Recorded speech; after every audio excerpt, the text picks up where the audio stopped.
Imagine isso. Uma manhã tranquila à beira-mar, o ar parado, as ondas calmas. De repente o oceano recua, revelando o fundo arenoso como se escondesse um segredo sombrio. Crianças riem enquanto correm para pegar peixes encalhados, sem saber que estão à beira da destruição. Em um piscar de olhos, tudo muda. Uma parede monstruosa de água, mais alta que um prédio de 7 andares, avança em direção à costa, pronta para apagar tudo em seu caminho. Isso não é apenas a história de uma onda, é o relato de uma catástrofe que dizimou uma civilização inteira há mais de 8.000 anos. Bem-vindo à tragédia esquecida de Doggerland, um mundo perdido, engolido pelo mar, e um desastre que ainda ecoa nas profundezas do Mar do Norte. Vamos viajar de volta para cerca de 6.200 a.C., para uma época em que o norte da Europa parecia muito diferente. Havia uma vasta e bela terra chamada Doggerland, um paraíso que se estendia entre o que hoje é o Reino Unido e o resto da Europa. Isso não era apenas um pedaço de terra árido, era um mosaico exuberante de pântanos, lagos de água doce reluzentes e densas florestas de carvalho que pareciam se estender para sempre. Os rios e estuários estavam cheios de vida, com peixes e focas, tornando-o um dos terrenos de caça mais ricos de toda a Europa. Imagine famílias vivendo aqui, prosperando em harmonia com a natureza, suas vidas entrelaçadas ao tecido dessa terra abundante. Sabemos que eles estavam aqui porque, em 1931, pescadores retiraram um arpão de osso farpado do fundo do Mar do Norte. Esse arpão, datado de 11.000 anos atrás, é uma prova sólida de vida humana nesse lugar esquecido. Mas em um único e horrível momento, tudo o que conheciam foi destruído. Doggerland era um refúgio, mas vivia à sombra de um gigante adormecido, longe ao norte, na borda da plataforma continental da Noruega, no Mar da Noruega. Um desastre estava se formando. Por milhões de anos, sedimentos glaciais, lama e rocha, vinham se acumulando ali. Durante as eras do gelo, geleiras massivas agiam como tratores gigantes, empurrando detritos para a borda de um declive submarino íngreme. Camada sobre camada, esse sedimento se acumulou em uma pilha imensa, com milhares de metros de espessura, pesando milhões de toneladas. Mas havia um problema. A pilha cresceu rápido demais. A água presa dentro das camadas lamacentas não conseguia escapar, criando algo chamado pressão de poro em excesso. Pense nisso, como uma esponja encharcada com um tijolo pesado em cima. A água sustenta o peso, mas a fricção que mantém tudo estável desaparece. Essa encosta se tornou uma bomba relógio. Uma esponja gigante sobrecarregada apenas esperando um gatilho para explodir. E esse gatilho veio na forma de um terremoto. Há cerca de 8.150 anos, um poderoso terremoto atingiu exatamente a borda da plataforma. O fundo do mar tremeu violentamente, e a parte inferior da encosta de sedimento cedeu. Sem nada para sustentá-la, a camada acima desabou, e depois, a próxima, e a seguinte. Em uma reação em cadeia catastrófica, um volume inimaginável de material, 840 quilômetros cúbicos de fundo do mar, despencou no abismo escuro abaixo. Para dar uma ideia de quão massivo isso é detrito suficiente para cobrir todo o estado do Texas sob 4,5 metros de lama. O deslizamento se moveu a velocidades aterrorizantes, alcançando até 96 km por hora debaixo d'água. E os detritos viajaram impressionantes 800 quilômetros pelo fundo do oceano. Mas o verdadeiro horror não foi o deslizamento em si. Foi o que veio depois, quando essa enorme massa de fundo do mar desabou, deslocou 840 quilômetros cúbicos de água em um instante. A superfície do oceano se deformou, enviando uma onda que se propagou em todas as direções. Na água profunda, essa onda se movia a uma velocidade alucinante de 560 km por hora, mais rápida que muitos aviões. Se você estivesse no mar aberto, talvez nem a notasse. A onda era baixa, quase invisível. Mas tudo mudou quando ela se aproximou das águas rasas perto da costa. À medida que a onda desacelerava, ela se erguia, transformando-se em uma parede imensa de destruição, pronta para liberar sua fúria sobre qualquer coisa em seu caminho. Agora, voltemos ao povo de Doggerland naquela fatídica manhã de outono. Eles não tinham ideia do que estava por vir. O terremoto estava longe demais para sentirem o chão tremer. Em vez disso, seguiam seu dia, colhendo cerejas silvestres para se preparar para o inverno frio que se aproximava. A vida era normal, até pacífica, mas então algo estranho aconteceu. O mar, seu companheiro constante, começou a recuar.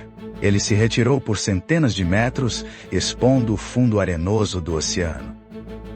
Peixes foram deixados batendo as nadadeiras na areia molhada, e crianças curiosas correram para pegá-los, rindo enquanto iam. Os adultos, porém, sentiram que algo estava errado. Um silêncio estranho caiu sobre a terra. O som familiar das ondas quebrando na costa havia desaparecido.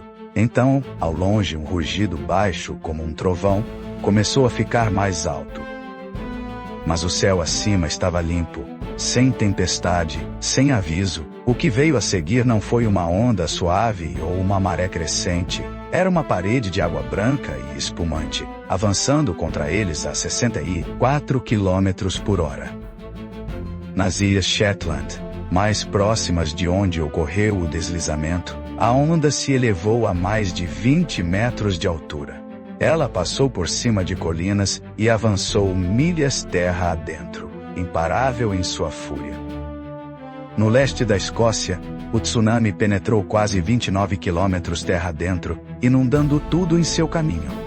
Mas Doggerland, com seus pântanos e lagoas de baixa altitude, sofreu o pior.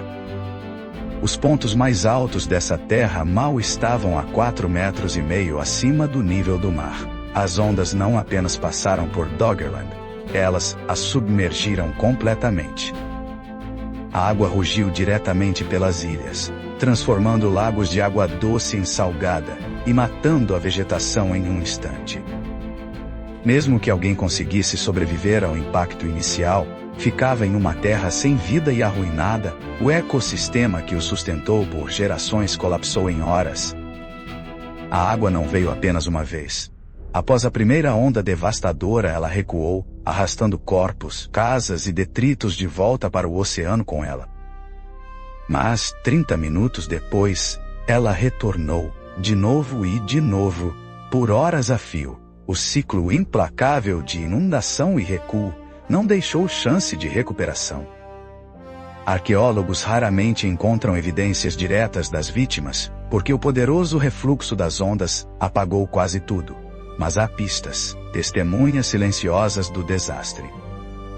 Na bacia de Montrose, na Escócia, geólogos descobriram uma camada estranha de areia e conchas marinhas enterrada entre camadas de turfa terrestre. Essa camada está 4 metros acima da linha de maré alta da época, um lugar onde a areia oceânica nunca deveria estar. E dentro dessa areia, encontraram algo comovente: caroços de cereja silvestre. Esses pequenos vestígios nos dizem que o desastre ocorreu no outono, durante a temporada de colheita, quando os acampamentos provavelmente estavam cheios de pessoas se preparando para o inverno. O momento não poderia ter sido pior. As consequências desse tsunami mudaram o mapa da Europa para sempre. Doggerland, outrora uma ponte vital, conectando a Grã-Bretanha ao resto do continente, desapareceu. A inundação cortou essa ligação, transformando a Grã-Bretanha na ilha que conhecemos hoje. Agora, quando exploramos o fundo do Mar do Norte, encontramos lembretes assombrosos do que foi perdido. Raízes de árvores, pontas de flechas de sílex e outros traços de vida humana, enterrados sob vida humana. Camadas de sedimento. É como se o mar estivesse segurando a memória de um mundo que ele destruiu. Então, algo assim poderia acontecer novamente. A resposta é ao mesmo tempo reconfortante e inquietante. Um desastre na escala do deslizamento de Storegga, como esse evento é chamado, é improvável hoje. As condições que o causaram eram únicas da Era do Gelo. Naquela época, geleiras massivas moldaram a paisagem, empilhando os sedimentos de maneiras que criaram encostas instáveis. Essas geleiras não existem mais, e os especialistas acreditam que a encosta onde o deslizamento ocorreu está estável. Mas aqui está o problema. Bem na cicatriz do deslizamento de Storegga fica o campo de gás Ormen Lange, um dos maiores da Noruega. Estamos perfurando exatamente no lugar onde o fundo do oceano uma vez cedeu.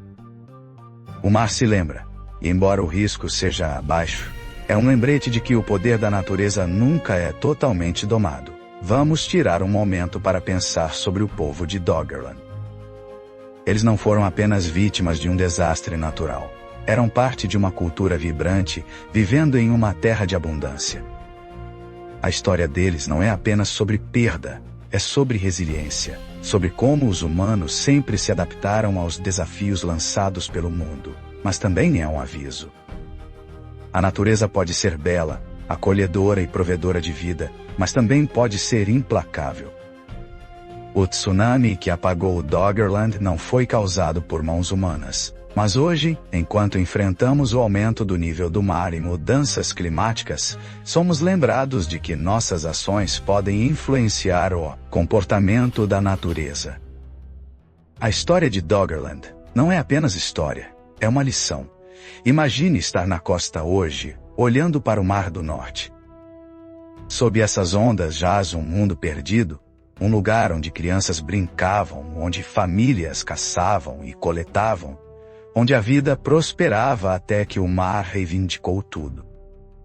O deslizamento de Storegga, com seu poder inimaginável, transformou um paraíso em memória em um piscar de olhos.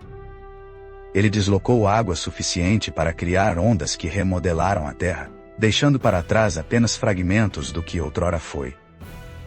E embora talvez nunca vejamos um desastre dessa magnitude novamente, os ecos daquele dia persistem nas profundezas do oceano, nas camadas de areia da Escócia e nos artefatos que retiramos do mar. Essa história não é apenas sobre uma onda ou um deslizamento. É sobre a fragilidade da vida, o poder do mundo natural e a importância de lembrar. Doggerland se foi, mas seu legado vive nas questões que levanta. Como vivemos com as forças da natureza? Como nos preparamos para o inesperado? E como honramos as histórias daqueles que vieram antes de nós, cujas vidas foram levadas em um único momento catastrófico? Enquanto estamos nas margens da história, olhando para o vasto e misterioso mar, vamos lembrar de Doggerland, não apenas como uma terra perdida, mas como um lembrete de nosso próprio lugar no mundo em constante mudança.